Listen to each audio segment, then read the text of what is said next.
Finally जो कथा को आम अपेक्षा करूँ कि केतेबेले सेकेंड ओजेई अर्थात स्पेशल ओजेई बाहर जो पिला माने बीटेक रे एडमिशन करने चाहूँगी फार्मेसी रे एडमिशन करने चाहूँगी एमबीए रे एमसीए रे किंबा एमटेक रे एडमिशन करने चाहूँगी तो से गोटे बेस्ट ऑप्शन आसी जाइए कि से स्पेशल ओजेई थ्रू रे एडमिशन करेंगे।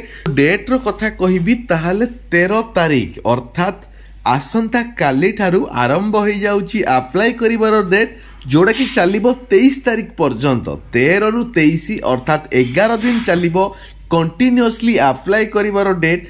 तापरे आपण मानकर जो एग्जाम रो डेट मध्य बाहरी सारी जो पिला माने जो दूर रे भी थांती तो सेमानको पई डेट मध्य आसी जाइची जोरा कि 15 जुलाई रु 16 जुलाई माने 2 दिन केवल परीक्षा हेबो सेमानकर एंट्रेंस टेस्ट सेकेंड ओजेई रो। तो अप्लाई रो डेट 13 तारीख रु 23 तारीख माने जून मास आउ एग्जाम डेट होची 15 आउ 16 जुलाई।